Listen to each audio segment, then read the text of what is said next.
All right, what is going on, everybody? Brian here, and this is my recap of everything that went down on tonight's episode of NWA Power.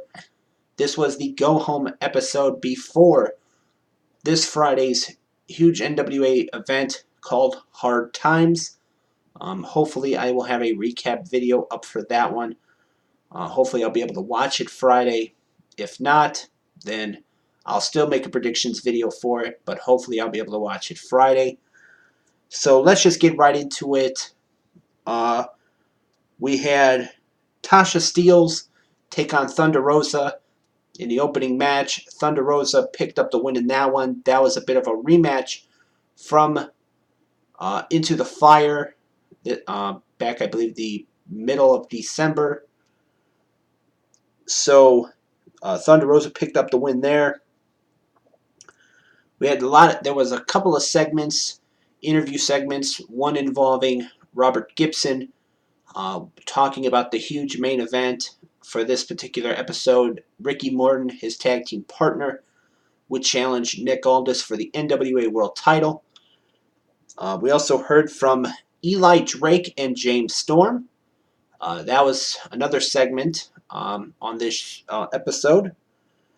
We had Trevor Murdoch. We saw Trevor Murdoch defeated Tom Latimer of the Wild Cards, and he advances to Friday's TV title tournament. We had Allison Kay defeat Marty Bell in a no disqualification match. Therefore, she's going to be getting a match with Thunder Rosa for her women's championship. This came about because Melina and Allison Kay have been going at it. Thunder Rosa, Marty Bell, and Melina are in a group, and they've been targeting Allison Kay. And basically, Melina on this episode basically said that if you're going to face Thunder Rosa at the event at Hard Times, your women's title is going to be on the line. But if in order for that to happen, you have to defeat your former best friend Marty Bell in a no DQ match. And I'm thinking, wait a minute, wow, that's pretty interesting. Actually, a champion is going to have to be victorious in order to earn a match where she's defending her title. So I thought that was very interesting. We heard from, or they had Royce Isaacs of the Wild Card, along with May Valentine, his his manager, I think it is. This was a really funny segment in this episode. They asked him about why has he been losing so much. Then it was like they mentioned something about that maybe the reason why he's losing is because of Valentine, and then I think he was the one that brought up about something about with them not sleeping together. That's the reason why he's been losing, or something like that. Real funny segment. For those of you that did not see it, I would recommend checking out the episode. So just to see the episode, because I thought it was a really good episode. We had a Mongrovian karate session with Aaron Stevens, the current NWA National Champion, along with the question mark. Basically, this was a funny segment as well. The question mark showcasing Mongrovian defense tactics to use. It would end with Aaron Stevens getting in the ring and trying to break the board that the two students had in the ring. And it would end basically with Ricky Starks being revealed as one of the students under the mask. He would attack Stevens with that board, breaking it over his back, and basically making it clear he's not forgotten. So obviously that continues that feud. If Aaron Stevens makes it out of Hard Times. and I'll get into that in just a moment. We had a 6:05 last chance gauntlet, with the winner being the qualifying for the NWA TV title tournament. Zane Dawson, um, who actually defeated his brother in the Dave Dawson in the tournament a few weeks ago. He's out of the tournament with an injury. Apparently, they are not medically clearing him to compete, so he's out. And I believe this one was to determine the final person in the to enter the tournament. So it came down to Ken Anderson and Colt Cabana, who had a bit of an alliance. Anderson dominated early on in this matchup, in this gauntlet, eliminating maybe 2 or 3 people. Then, like I said, it came down to Ken Anderson and Colt Cabana. Anderson would wind up rolling up Cabana and using a handful of tights to get the victory. Then, or I think it was just rolling him up. I don't know if that was if he had a handful of tights. I watched the match, but it was like I don't remember off the top of my head. I know he did win this one, and then after the match, they shook hands. Anderson would wind up attacking him, hitting him with a mic check in the ring. Then, when they were on the when Anderson and Cabana were on the outside, Anderson was making everybody think he was leaving, but he would wind up coming back and giving a mic check to Cabana, this time into the ring post. So obviously that friendship is no more, or that alliance is no more between Colt Cabana and Ken Anderson. What else? We also heard from the NWA World Heavyweight Champion Nick Aldis.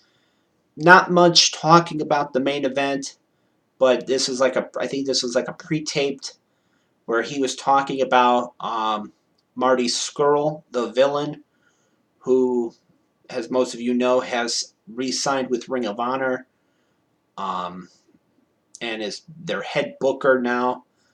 So, and of course they've obviously this the I don't know if I want to call it a relationship, but this NWA and Ring of Honor relationship has come together again, and Aldis made an appearance along with some other members of NWA. They made an appearance at the last Ring of Honor event. I believe it was in Atlanta or Concord. I believe it was for the center stage event that Ring of Honor put on, where they kind of got into an altercation with members of Villain Enterprises.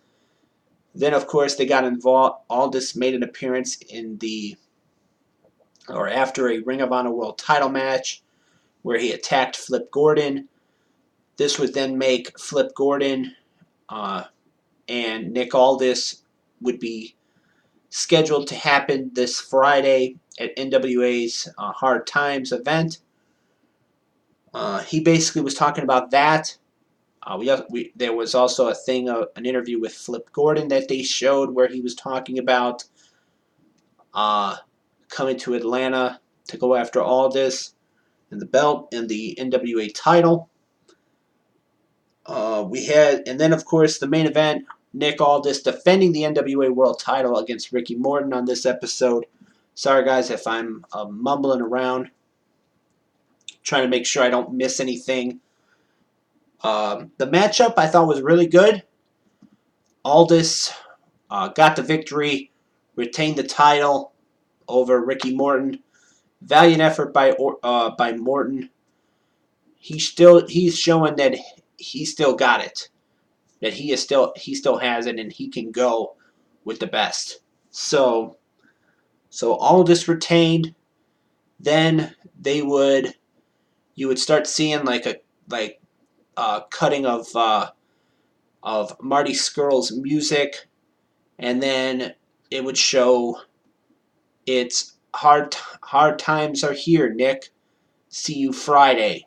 So basically, Marty Scurll, Villain Enterprises, are going to be in Atlanta for this Friday's paper event, Hard Times.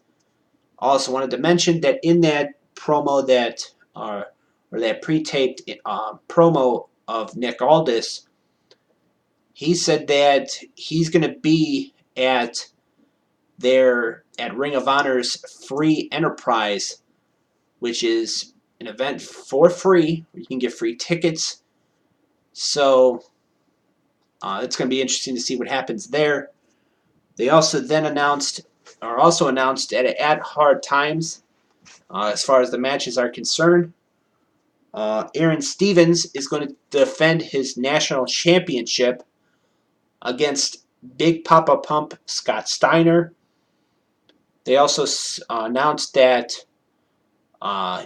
Dan Math of Ring of Honor is going to be in that TV title tournament. I forget who he's going to be taking on. Hold on, guys. To wrap up this video. Yeah, so the tournament is set. It is going to be, here are the matches for the tournament. Ricky Starks versus Matt Cross. Zicky Dice versus Dan Math. The Question Mark versus Trevor Murdoch. And Tim Storm versus Ken Anderson. So those are the tournament matches. Also, because Ricky Morton lost on tonight's episode, him and Robert Gibson are going to be defending the NWA World Tag Team Championships against the Wild Cards and Eli Drake and James Storm. That this Friday. So that in and of itself looks like it's going to be a good show, a good event. Like I said, I'll have my predictions up probably Thursday. And then, of course, hopefully I'll be able to watch the event and do a recap for that particular show. So with that being said, basically that wraps it up. This has been my NWA Power recap. As always, I am Brian, and thank you for watching.